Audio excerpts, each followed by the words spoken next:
今回は前回の動画でスプールを鏡面にした13セル程度のメンテナンスです。台輪のスピニングは初めてです。このリールは中古で購入して巻き心地は申し分ないのですが、シャリシャリと音がするので原因を見つけながら進めます。では分解していきます。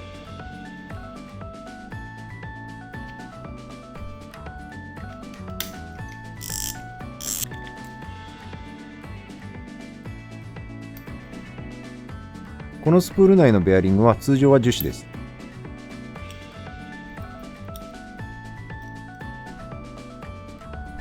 異音の原因を見つけたいので部品を外すたびにハンドルを回してます。このようにして問題のない部品を消化していき特定していってます。ここのベアリングも通常はブッシュです。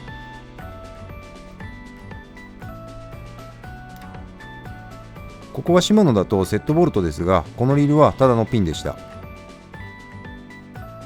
ローターナットは逆ネジではない代わりに低等のビスで回り止めをしてます。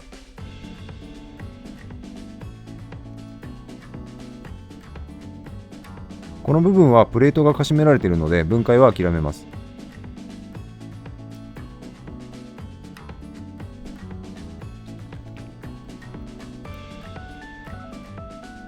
本当はローターのない状態でハンドルを回すのはあまり良くないです。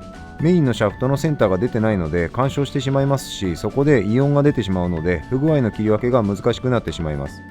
そこを理解しながらチェックしてもまだ異音がしています。そうなるとギアかハンドル付け根のベアリングです。これがマグシールドですか。初めて触りましたがサビみたいな色してますね。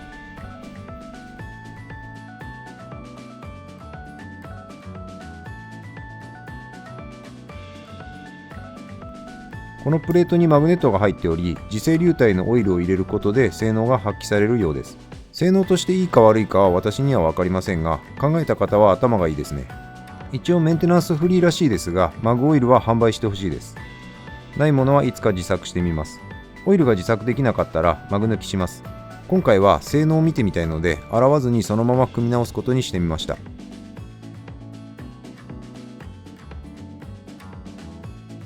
このリールはハンドル逆転のレバーがあります。このビスの一部が以前の所有者がミスしたのか分かりませんが、斜めに入ってます。そのためタップがダメになり、首下がきれいに設置しません。後ほど動画内で直します。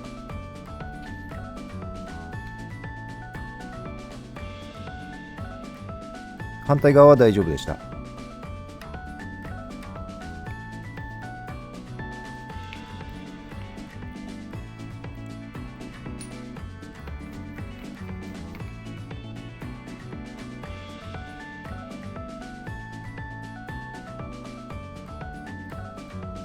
このウェーブワッシャーはいいですね。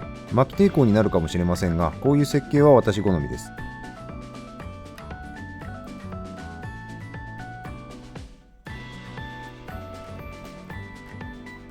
全体的に結構ビスが硬いです。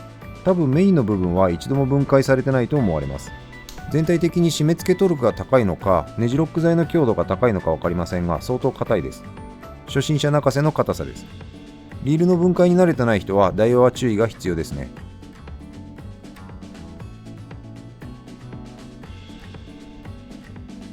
このパッキンも私好みです。部品で防水する設計は分解が趣味の私には嬉しいです。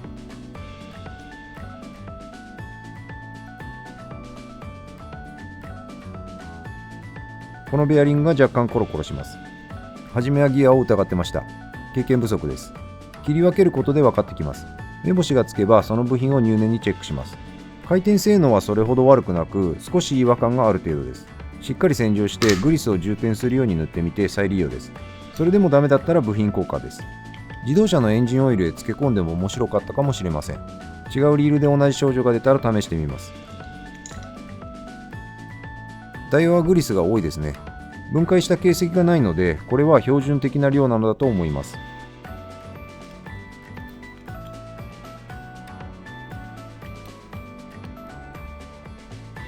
シマノと違いウォームが入ってないのに巻き心地が滑らかなのは、ここにベアリングが2個もあるからでしょうか。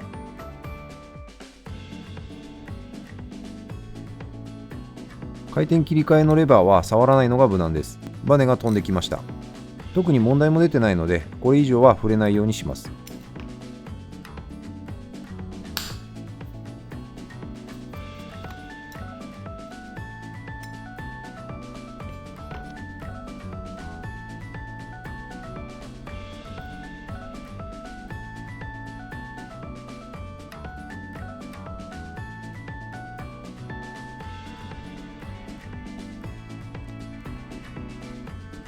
少々青サビが出てます。初めて見たベールの機構でした。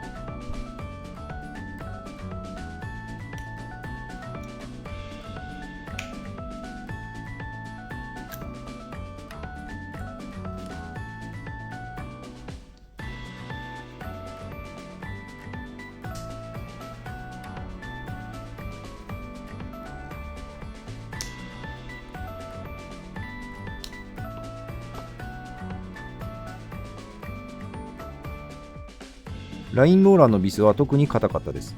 ここもマグシールドになっていて、メンテナンス3を謳っているから分解はしない前提だからなのかもしれません。ネジロック剤の種類も明らかに違います。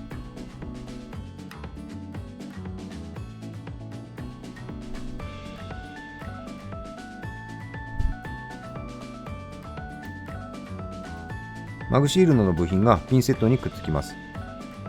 ベアリングは大丈夫そうですね。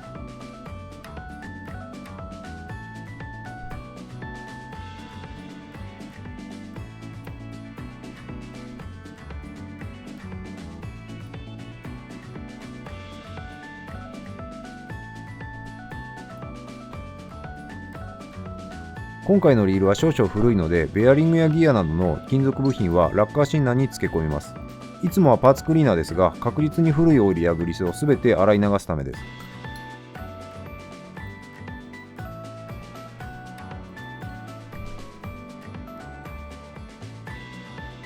あらかじめ簡単に取れるグリスは取りますが、このギアをシンナーに入れたのは失敗でした。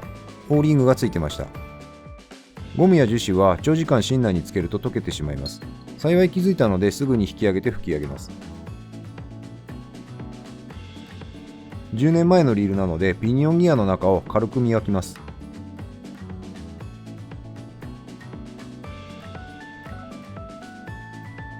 相当きれいになりました。磨きすぎには注意です。メッキパーツや鏡面にしたスプールも改めてピカールで磨きます。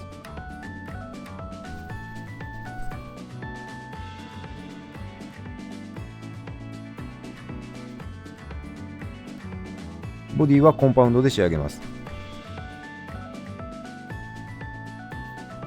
ローターはザイオンにクリア吹いただけなので、それほど輝きはしません。組み立てに入ります。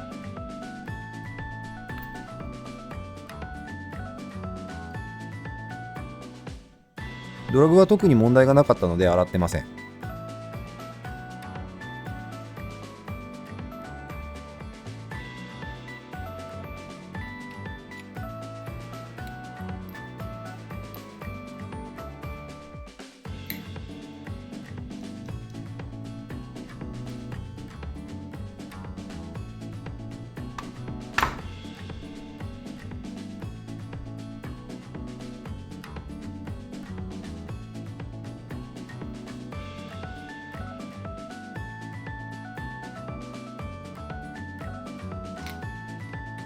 台輪はウォームシャフトがないのに滑らかな巻き心地なのですごいですね。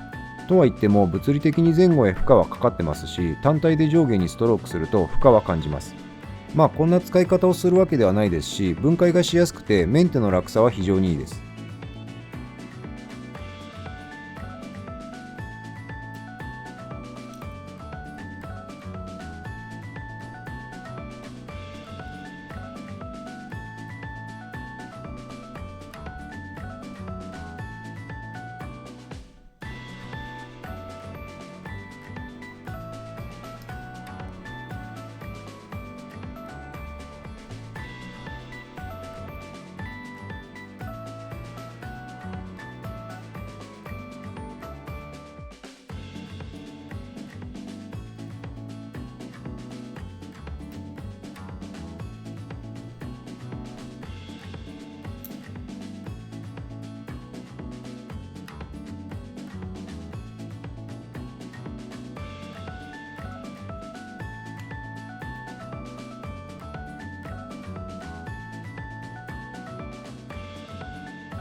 違和感のあるベアリングをハンドルとは反対に入れてみて、問題が解消されるか確認してみましたが、問題なさそうです。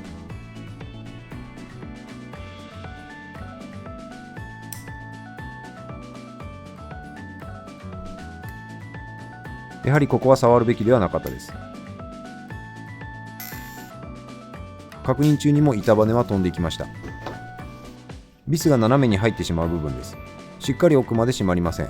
これは斜めに入った状態で無理やり締めたんだと思います。タップが完全にダメになってます。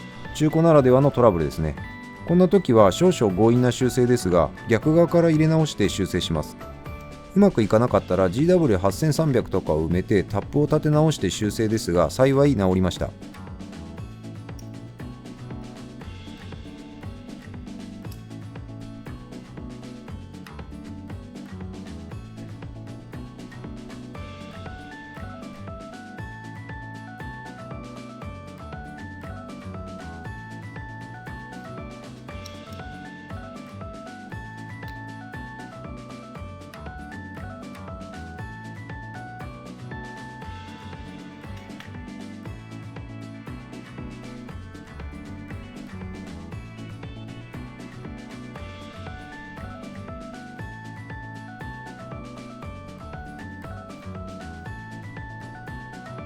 いつもの芯出し作業です。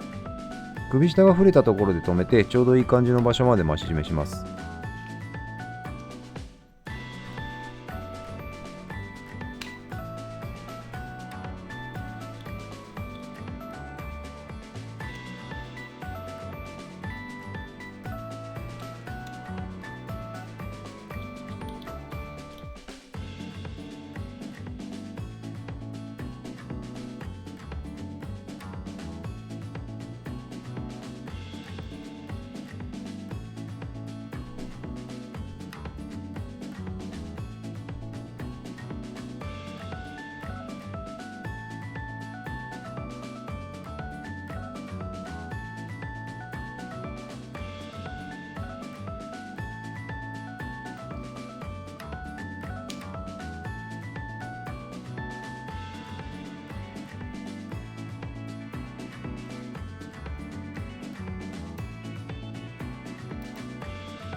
ラインローラー部はグリスを多めに塗ってます。ベアリングの洗浄はしてないですが、マグオイルが若干抜けていると思いますので、防水意識です。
このリールはスプールの取り付けに注意です。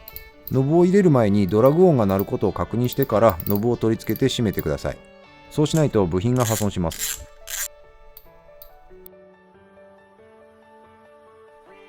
ベアリングの異音は運よく解消されました。ブリスが内部に馴染んだようです。あくまでごまかしていることになりますので、また異音が出たら部品交換です。とりあえず巻き心地は非常にいいです。マグシールドが抵抗になると聞いてましたが、マグ抜きしたらこれより良くなるんですかね。今でも十分です。メンテナンス後に実際に使ってみました。ラインローラーに注意してないですが、特に異音はしません。いいリールですね。機構からはこの滑らかさが全く理解できないです。初めは真剣にブラックバスを狙ってましたが、あまりにも巻き心地がいいので、途中から荒探ししてました。結局悪いところが見つかりません。少し古いリールってことぐらいです。